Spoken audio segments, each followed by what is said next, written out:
September, we're gonna see a lot of dip on the stock. Um, Not necessarily, I don't know. It's September. It's a bear market, but it seems like August, Yeah. most of the stocks ran. Yeah. But it didn't really run on It in Yeah, it August, did. right? It No, went it did. sideways Yeah, there are a for most of them. few. There are a few stocks that I think, like, look at Facebook. Facebook, it looks like it's gonna hit all-time high, Yeah. but Facebook was down for a few days last week. It Mm-hmm. just finally ran yesterday. Yeah, let me look at. Is it ready? There's September is when things drop. Yes. Yes, Peter. Um, September is when things drop. Um, okay, so let me look at. So what the spy did. So again, the spy holds the Apple, Facebook, Amazon, Google. I'm missing one more. This the Fang, the Apple. My God, I don't even know what N is, but yeah, sorry, I just woke up. But plus Tesla, so it's primarily those top five plus Tesla. So I did close at a pretty high number at 447. Is that correct? Let me go look here. Okay, so it closed at 450.19. So this is a major resistance that sits at 460. So if you guys look at your charts at the SPY, so it did close at 450 and there's a resistance at 460. So that is let's see how many points I moved that. Open 450, 477. So the SPY doesn't really move 10 points in one day. So it only moves like about 5 to 7 at the most. So if it tries to approach the 460, then we are fairly bullish. But once, of course, that if it closes above that resistance at 460 this week, then of course that will be a very bullish market. But then the opposite is true, that if it can't stay above 450, then we are going to start seeing a lot of sell off and a lot of weakness in the market, especially the big five, or the Fang family. On the other side, the QQQ also ended with a powerful week. It also strong closes strong on Friday at 376. So that is pretty good because remember the whole July, August we wanted to see the Qs in the 350, so it actually went up several points above. So because the Q also closed at a really strong candle. Let me look at that candle. So I was looking at, okay, so a really strong full body candle. That is a good sign that it could continue. But of course, given what's happening right now with the war and all of the factors that we have to consider, so these things are external forces too that could affect the market by next week, and also that it is September, that we could see some sell out too towards, I don't know, first or second week of September. Do you guys have any thoughts to that? Any concern about Afghanistan? Like anything? Do you guys something that we should be concerned about with the market? Really important. Nope. Okay. Okay, Peter. All right. Okay, great. Okay, So, no, I couldn't find how to mute myself, but now I did. Well, I think we're gonna see some dips because I mean, a lot of people, especially, it's September.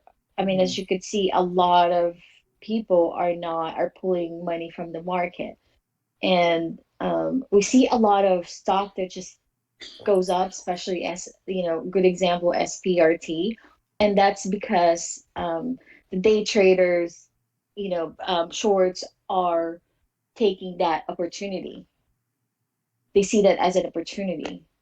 But really, after once those people leave, I mean, there's really no volume in there. I mean, if you look at the chart, the people who are in that trade, I'm using SPRT as a good example because the people were there while it was going up, and then it Mhm. dumped after. But I have a feeling that it'll continue on because those people will come back.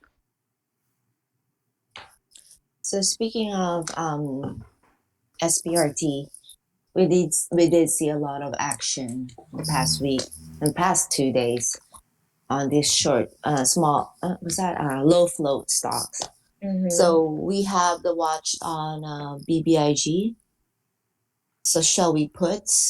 No, I mean, I No. think I don't know. I mean, when like for instance Zach Morris is so behind that, it's just so hard to hold options with those kind of stocks You're talking because about the BBIG. I'm talking about BBIG Okay. because the spread is really shitty. So I Zach mean, is promoting BBIG. well, and then BBIG is also on the Wall Street bets. So I just don't know how long the stock will run. I see BBIG as people as Wish. They pretty much look at Wish. They said, "Oh, it's gonna go 69, 69." It probably will. There's no problem with that, but it will take time. It doesn't But go, not, it's not but gonna not squeeze. no no because like I said, the people behind that are also a bunch of I won't call them pumpers, but they hold so much of that shares. As soon as those people leave, where do you think that stock's gonna go? The ones will actually be left off are the ones that actually chasing it. So if you catch that at the low, then you're good. But if you're one of those like, oh, like in the middle while it's going up, I mean, I don't know. That's just my own opinion.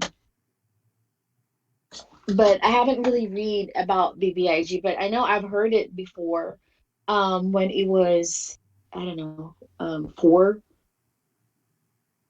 But what I'm saying is, be careful with trading options with that kind of tickers.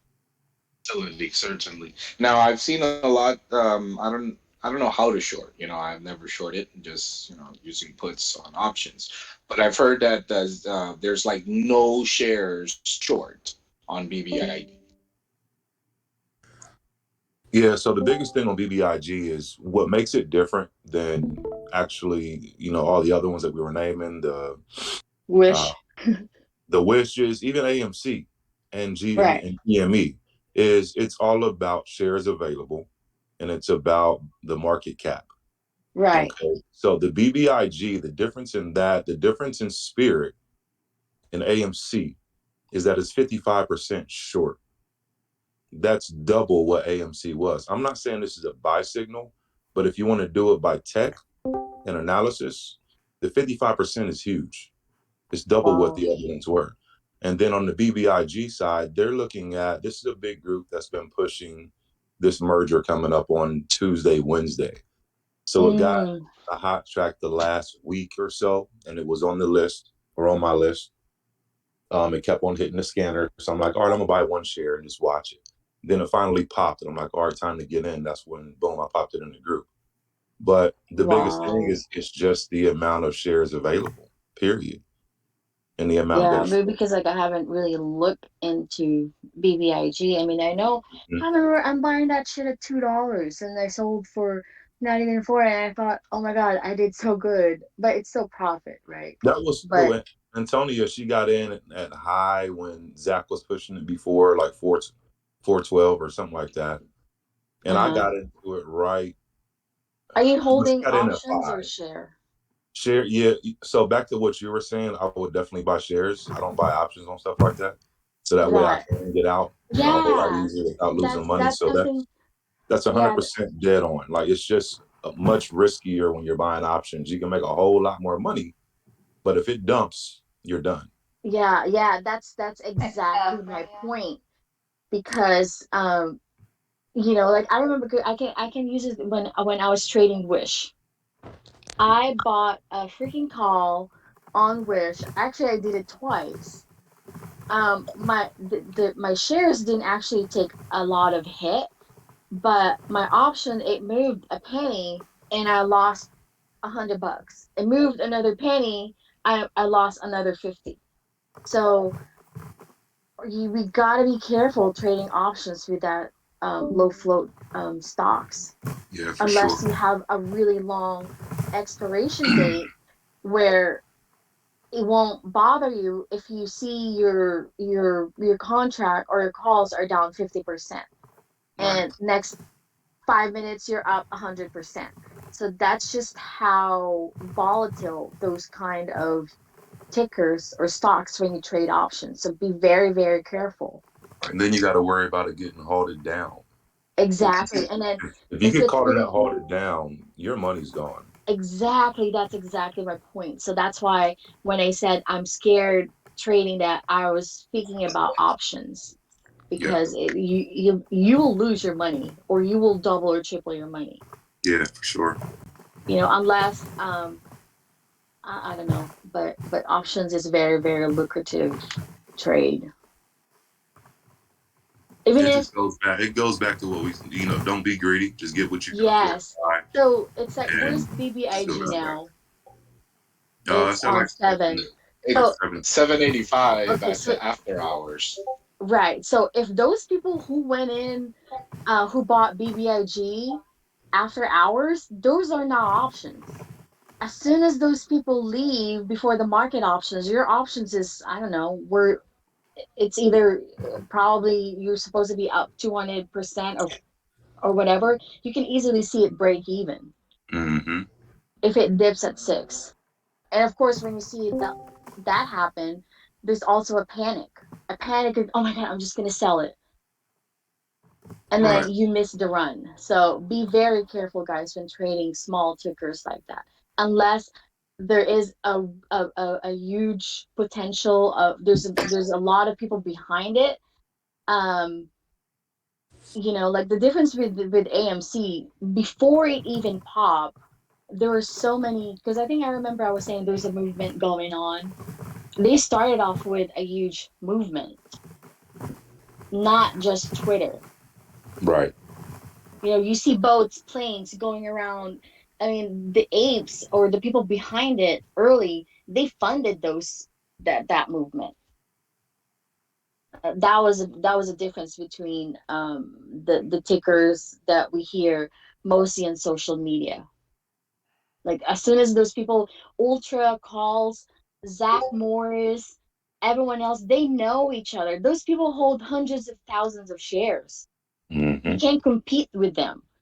But if he caught it like Bull caught it, if you caught it early, then you're safe on your shares. Even if it goes down, you still make a little bit of money. So that's why always be careful when you see green.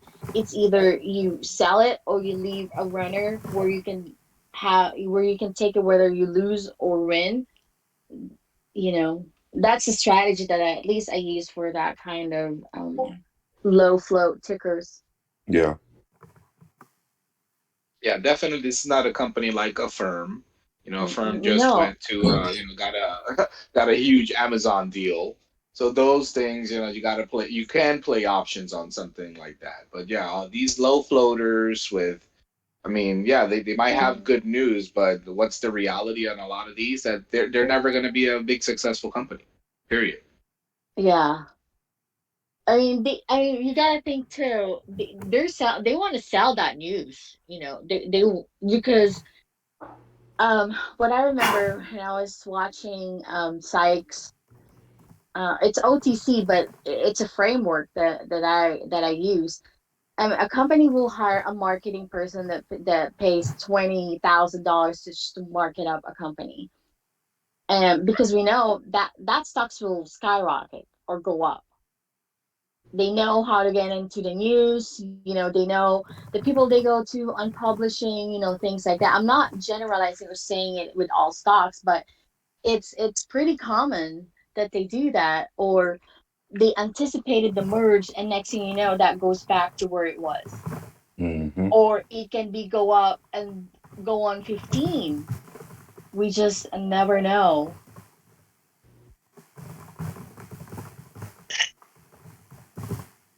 So That's what why I was the said big oh, news on somebody. BBIG? What was the big news that made them pop? Or was it something that came out at 5:30 on Friday, or No, they've been it's playing just it. nothing but pumps? Yeah, no, they've been playing it for like a week, man. It's a low float. It seems like every other low float play out there has some type of merger going on, right? So as soon as Yeah, they see that or whatever, they post a merger or such and such is merging with, whatever company, and that just draws attention. And then just what Jenny just said, it's all about the marketing side. So all you do is just grab up a pumper that everybody knows, and then I mean they can pay them real quick. They put it on Twitter and everybody buys. You got to realize these guys have, hundreds of thousands of followers. They're going to buy whatever they say buy, and yeah, it's exactly. and it's that easy to move, a And ticker with no float, and especially with no shares available. It's yeah, going to keep going up until they pull out. yeah, and So and what I noticed too. Okay, this is how I freaking noticed this pumpers. I mean, I follow them. Sometimes I buy what they pump, but I leave as soon as they do like a second tweet or third tweet about that stock. I mean, mm, that's how I scalp them. yeah. Because if you notice, when there's a pullback on a certain stock, let's see. I'm going to use a Wish as an example. If there's a pullback on the stocks, it looks like they're one of them that who's selling portion of their stocks, and then they pump it that they're still in it. Mm-hmm. And I mean, just look at Wish. I don't think Zach Moore is still holding Wish. Probably he's still holding some, but as soon as that thing hit 11 or 12, they're gone, and now they're repumping it again. I think that's just like my theory about them. When the stocks goes up, they sell some of they cover some of their shares, and then they retweet it again, and then it goes up, and then they sell half of whatever they have, and then they repeat, and then they go back in at the same tickers with the lowest price from the time that they sell.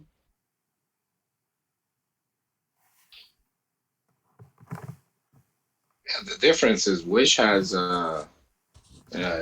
major corp. They're shifting product, and I don't know how it compares to BBIG or even SPRT.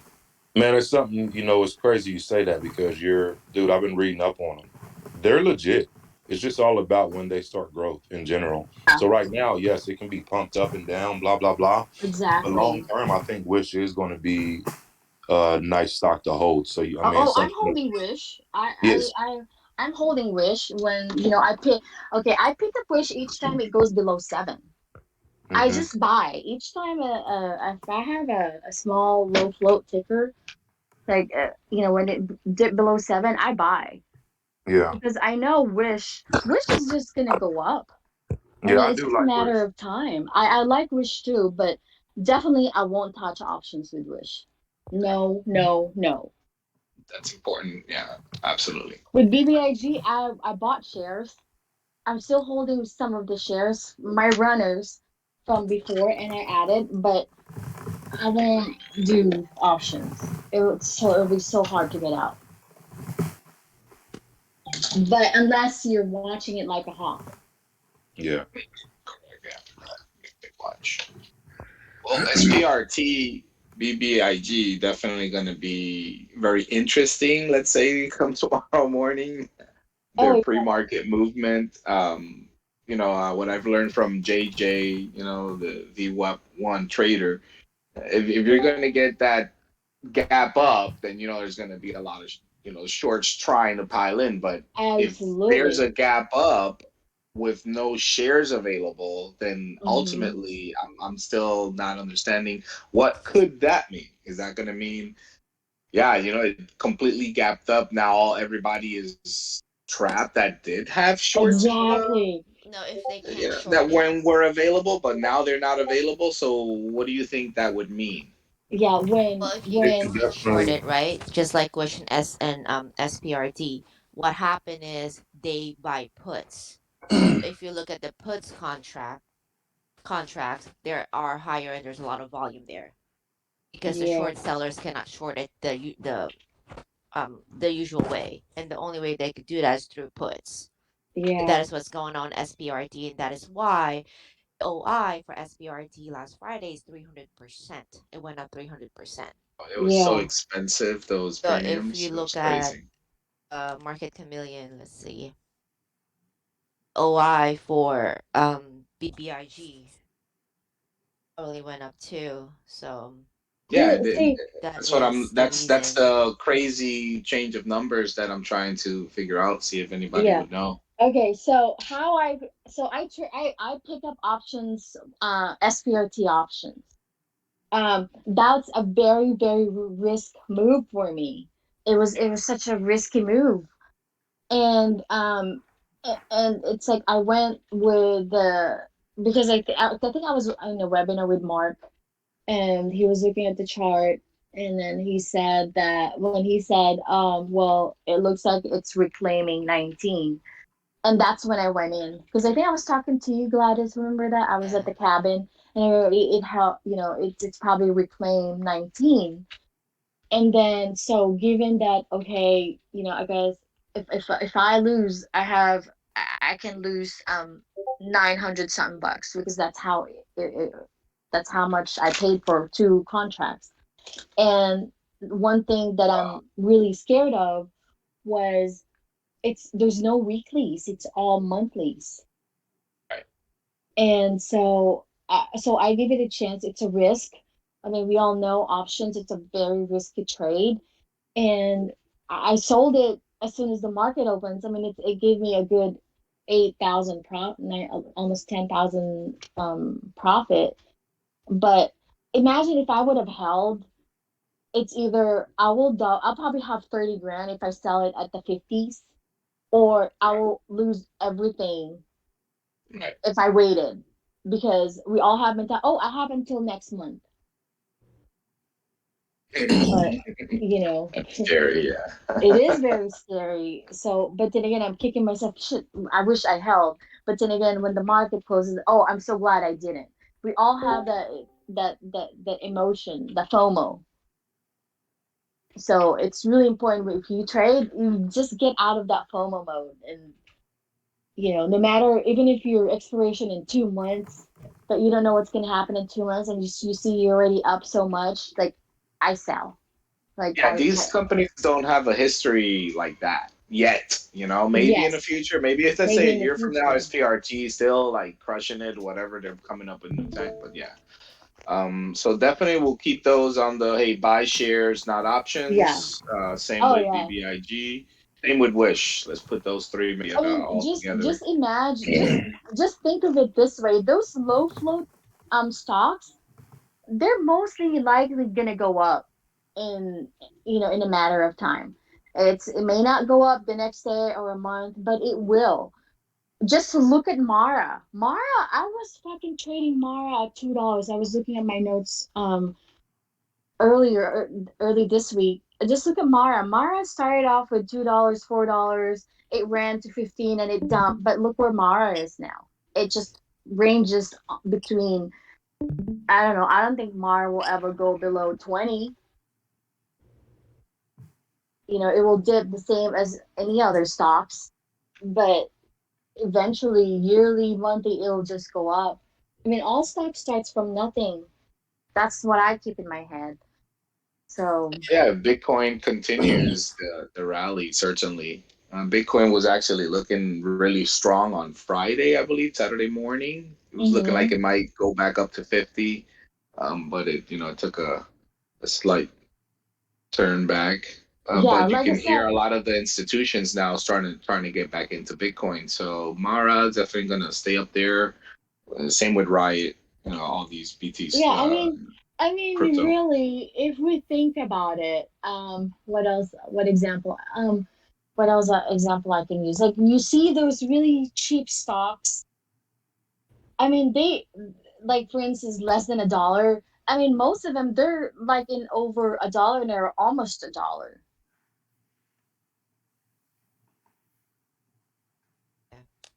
Like crypto plays you're talking Yeah. about, Jenny? Yeah. It doesn't necessarily about crypto plays. General. It's just like a lot of them, like Yeah. Well, it's it's so just cheap to list. I mean, you know, listen to yeah, JJ, you know, you have, I believe it, like you can open up your own publicly traded company with like 5 grand. You know, you pay your pumpers and whatever you got to do, and so exactly. that's why it's dangerous. You know, that's why, you know, Tim always says, hey, you know, you have to pick. It's got to meet all the criteria. So if not, you're not getting in.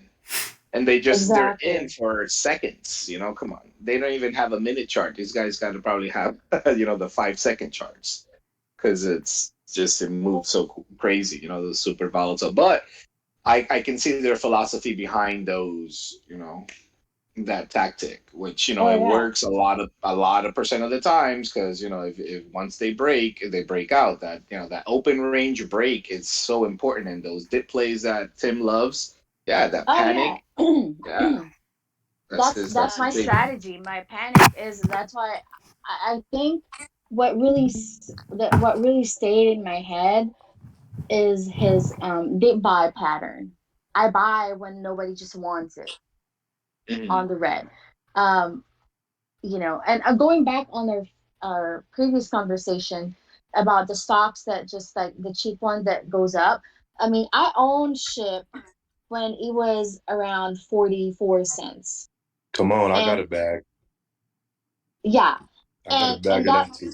yeah, and that thing went up. I mean, you could see when they started pumping it in January. I was looking, and then it went up all the way to 226. I sold some, and then I knew it was gonna go back down after those pumpers leave these stocks, and it did. It went back to 0.86. But guess Mm-hmm. what? When I bought it, it was only 0.40. It was in the 40 cents, Hey, and Gladys, you I probably don't even remember that, do you? right, and What then can I whenever get? Huh? We got in ship at 25 cents back in my oh, old you're mess. early. You're in 25 cents. I was in the 40s. Yeah, it was in the old messenger group before I started this Discord. Yeah, so that Yep. I just held, I mean, I sold when it's on $2 because I just locked profits and I know in my head as soon as that hit that 52-week high, it will come down, especially this cheap stocks. Because you can own hundreds of thousands of this stocks with Yeah. or tens of thousands of this stocks and it doesn't cost much compared to the other stocks that range from $4 or $5 and up. So I held. I was sad that there was a part of me saying, "Oh God dang it! I wish I sold them all." But then again, that's me being greedy because I found it at 40 cents and it just stays there. Now it's $1.26. It's still a 300 profit for me. So my point is the stocks that just if you see that low float or cheap stocks, like I like buying less than $1 stocks, and I just hold them and I keep them, and I don't look at them. And whenever I look at them, if I see one drop or it's down, I just buy more to just average my original entry price. do you And most of guys the what no, go ahead. No, go and ahead. most of the stocks that I own like that are up at least 200%. So Very how do nice. you and Bull Run, how do you guys or any of you guys, how do you guys find these low float stock They're tips? What do everywhere. you guys use? Like, do you guys use Twitter? Do you guys use a scanner? Or do you guys Um, like, what Look, are the so I with top keep it me, real simple. Like a lot of times, like, last week when, I was looking at the low floats, go on Google, literally. yeah, yeah, Type yeah. in Google. stock market's low float tickers, and it's going to pull I up did that. different ways to find them. So I You'll just see started them. going to different websites and checking it out, and I'm like, damn, Spirit came up first with the short interest. Actually, I did a search for the highest shorted stocks, and Spirit was at 55% when I pulled it. And then BBIG was at 22% or something like that. It was number 2 on Friday or Thursday, something like that. So just do your, like I said earlier, do your research. I like to post that a lot because some Yeah. things, it's not for everybody to buy, but I'll put it in the group, what I'm looking at, stuff like that, just so people can go check it out. Now, if you don't check it out, and then you see it running, it's on you, so just do your research. Okay, there you go. So Jollibee posted in our main chat lowflow.com. So for interested, because we always get questions, how do you guys first? How do you guys research? So this is how we. You're cutting up there, Gladys. I don't know if that's. You guys hear me or am I? You've been cutting up the last 5 seconds. Oh really? Okay. But now, no. Last I heard was Opita put the website for Oh, okay. lowfloat.com. So Jollibee posted the website for the list Sorry. of low float stocks. This is for members who keep on who ask constantly, where do we find these stocks? Like, what do we use to scan for these stocks? Am I clear? You guys hear Yeah. me fine? Okay, thank you. Great. So to recap, so that's a great discussion. Thank you. Is the So we have. parameters you take into Go ahead, Antonia. Can you hear me? Okay, now we can. Okay, my question was, do you just look for the low flow stock, or is there any other parameters you take into the consideration?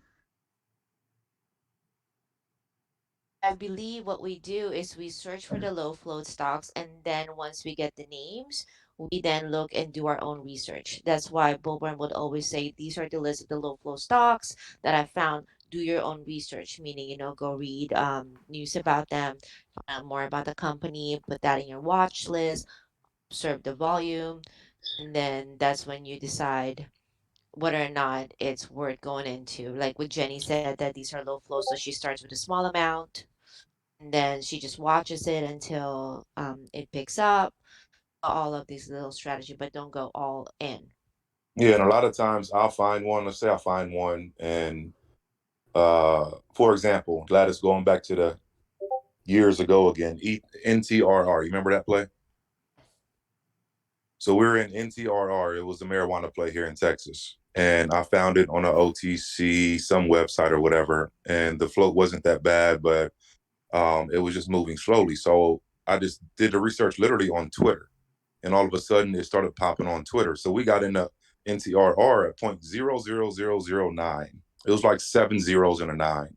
And it actually ran up to where everybody got out at like 4 zeros, 0.1, something like that. So I will find stuff like that on these side, websites, hop over on Twitter, see if anybody's talking about it. And as soon as they do, it moves because it has low float. Yeah, that's exactly how I do Twitter it is too. fantastic. Yeah, Twitter organizes their stocks very well. Where when you put it in, you can see what's happening right now, and you get that chatter, and absolutely that Yeah. moves. It's like a Reddit for sure.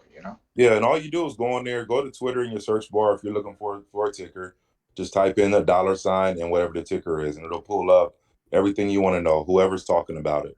That's it. And I'll Right, search for a right. couple every day. I used to trade low floaters. I think last year the most I traded was low floaters. This year I wanted to concentrate more on options, and so I find that, of course, the blue tickets, if you get those gap ups and gap downs, those, opening range breakouts, they tend to, when they go red to green, you're good, So I've seen that at least my success has been more on that. Just those OTCs, they're for a long term, just like Jenny was saying, Acid was saying, Bull was saying, these are things that you can definitely look up. They got a lot of, like highshortinterest.com or, lowfloat.com. Check them out. You're gonna see a lot of the same names there over and over and over again. Like Workhorse is always on those, sites. Now I see the SPRT is up like 33%, on the short interest. So you're going to see a lot of those same names over and over again. And when you get that short interest, that means you have that potential breakout, because when they get squeezed on some news, and if they know how to report their news, if they do their 411 and they're reporting that news at 5:30, our time before the market opens, that's going to have a potential runner. So if you're looking for a quick run play, yes, make a list on that. I find that it takes a lot of my time to do more studying on top of what I already have. I got 3 kids, 2 dogs, and I day trade every day. So I Hey, just but at the don't same find the time, time to be able to do that myself. at the same time, if you look at just normal plays on the market that you guys play every day, so the prime example is you got everybody's wondering, hey, with all this, because we played PFE forever last year between me, Jen, and Gladys. We were all in every day. And, you expect it to go up with all this news for the last year, right? But it didn't. Mhm. What It stock didn't. did go up, right? BNTX. So the main reason why is your market cap versus your shares available. So if you look at PFE, the market cap on PFE is 261 billion. Shares available was 5 billion.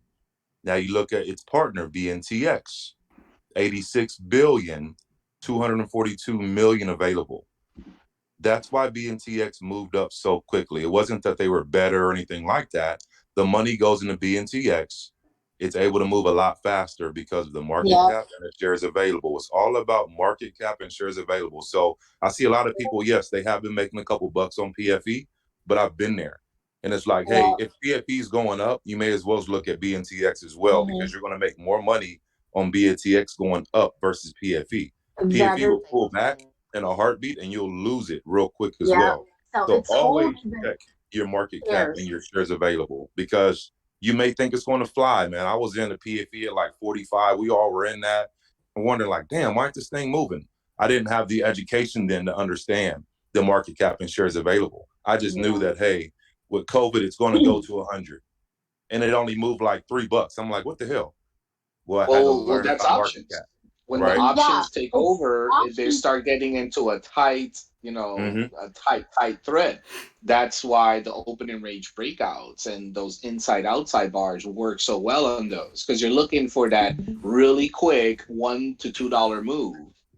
Which, when you have 400 shares and option, yeah, that pays well. But it also kills you if you're trying to play like an OTC. Different strategies, 100%. Yep. That's what SPAC is saying right here. It's all about supply and demand. Right. So if you think about Pfizer, it is such a big company. They have Viagra, they have Lipitor, they have all of these established drugs. In order for them to move a $45 stock to a $50 stock, think about how much billions of dollars that market cap has to go up, divided by the number of share. That is how much money it will require for them to move a stock up.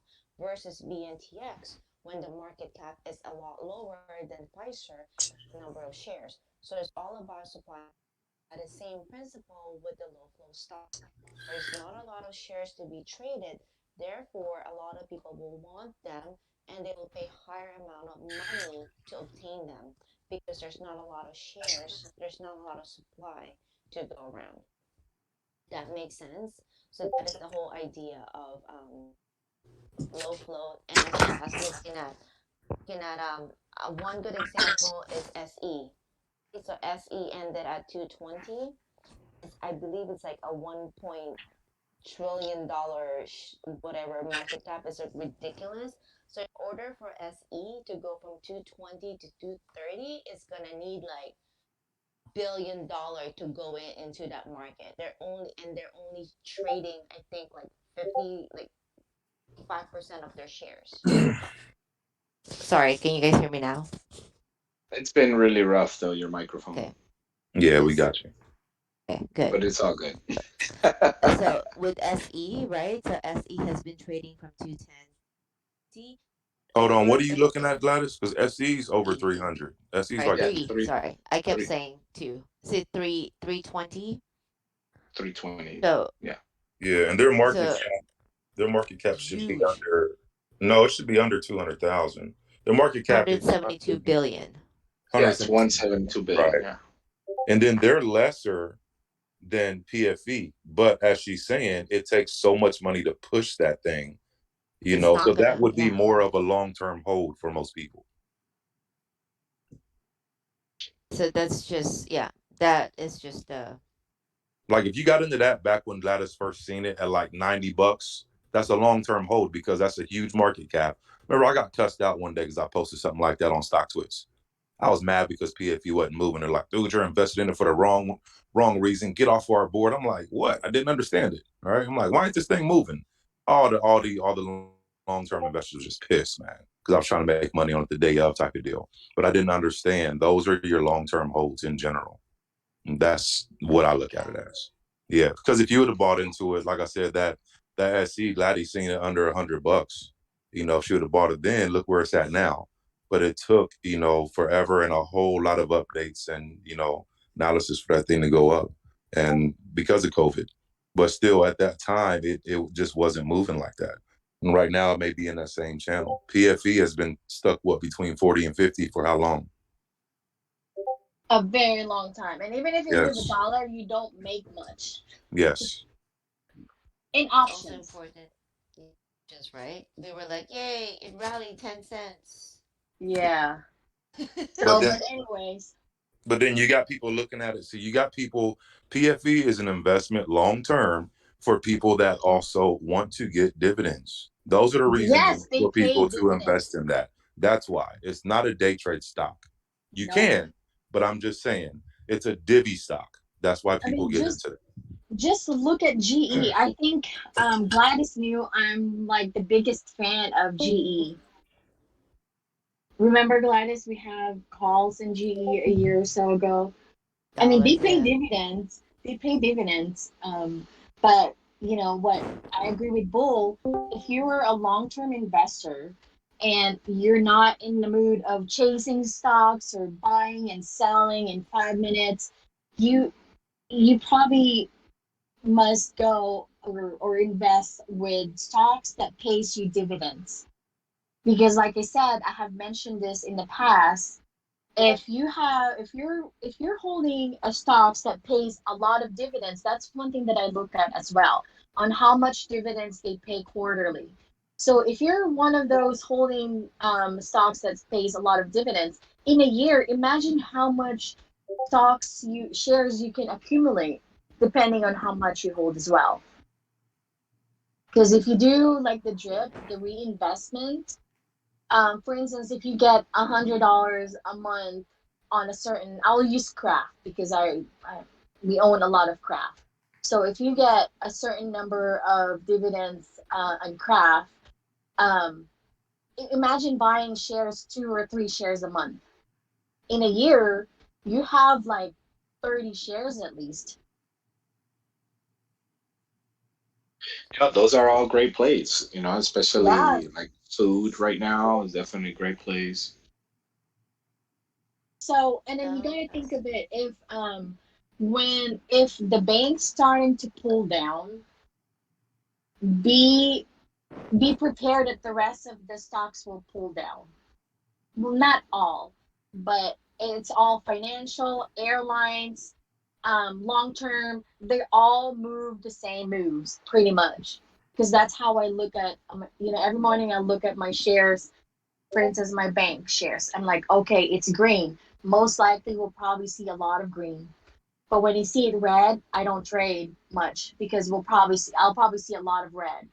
That's how I look at, when the market opens. Because the first thing that gets really affected are the long-term stocks.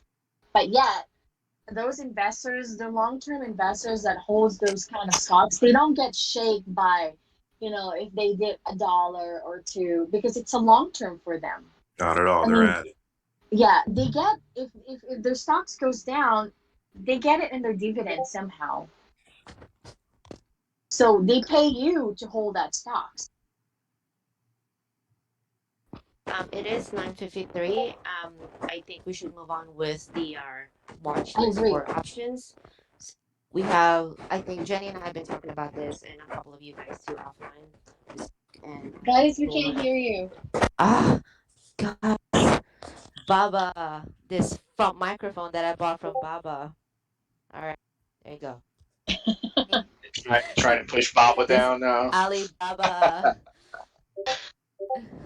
All right, from Wish. Thank you. All right, sorry. Okay, so let's build this watch list for our options. I calls Baba. There you go. Simply because it's been pulled down a lot. Pull up the charts quickly. I'm looking at the daily. Had a huge move recently, so The TTM squeeze. Look at the yeah. TTM squeeze. It's still not recovering. RSI is still low. Have a quick trade. Yeah, Is I think okay, if you look at the chart, the Baba moves 10 points below every month.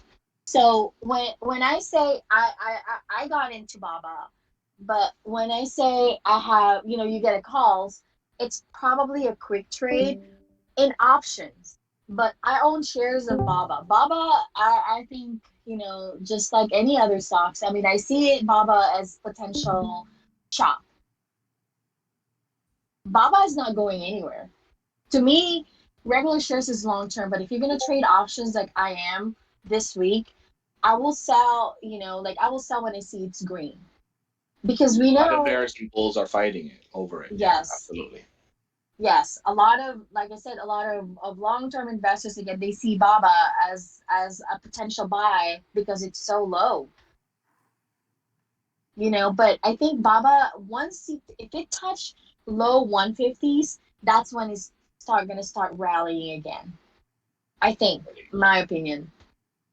Well, yeah, that's a good support right there. Where is that? So you're looking at Yes, 152 as the low that happened a week ago. So if it yes, bounces off of that, yeah, yes. calls are definitely in. If it goes dip below, then yeah, puts might be into play. But this is going to be a good mover for the next few months, if not, to the end of the year. So it's got Baba's going to be on my radar for a while. Put it that way. So if you wanna trade Baba calls, just be very, very careful. Right. If you see 10%, 20%, take it. If you were under the PDT, be selective on the plays that you want to go in. You can't hear, oh, he said, she said, this is a good buy. I'm gonna buy this. He said, she said, this is a good buy. I'm gonna buy this. You're gonna lose your money that way. Don't do that. So with the big move that it had on Friday, because it had a really big, downward move. It, the premiums are probably hello. All right, premiums are definitely going to be expensive. I'm going. I don't know. Is that me or somebody else's mic? not me. Someone All got right. static. Not me. Okay, All right, perfect. it's clear. So, with that big move that it had, I'm expecting a little consolidation, even though it's Money Mondays. The hell's that? Hello, is it JP, Jollibee? JP. Is it me? Is JP? No, I think it's Jen. She just muted her phone. We're good. Okay. Okay, good. So it had a huge move again.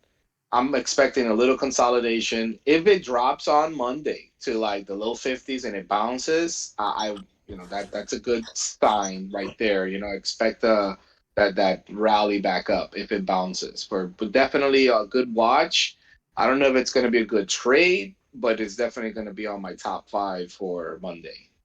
So the Baba support is at 156. If you look at the last two candles right here, it broke this trend line right here on the green. You guys can see my screen, right? And you Yeah. see that red candle right here, and then it dropped that semi. I think it's a doji candle, but not exactly a doji candle. So watch this get reversal. That's so we could see a candle here, a little bit up here, because this is a dip. This is telling us that buyers and sellers don't know what to do. if this is a good buying opportunity or it will continue to go down. So this is something that we need to focus on. Oh yeah, yeah. There's a lot of people trapped right now from Thursday. So Thursday, Wednesday, everybody that bought in from Tuesday calls, till Thursday, they're all trapped. Yes. So we are okay, so that's Baba, and then quickly do this. Roku. Roku has been such a pain. Roku has been dropping for the past month. And, I think it's almost ready. I'm looking at the TTM squeeze. It started to look better.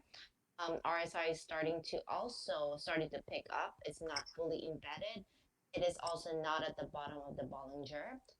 I am looking at the candles in the last few days. So this is the see that downtrend and see this doji, and then it followed by a green candle. So if this is followed by another green candle, a body engulfing bullish green candle, then I think Roku is ready to run. So again, this went down all the way. This went down from its high for a month. So I would definitely 350, 345 for Roku support, and Roku is better above 351. And also be aware that every time Roku hits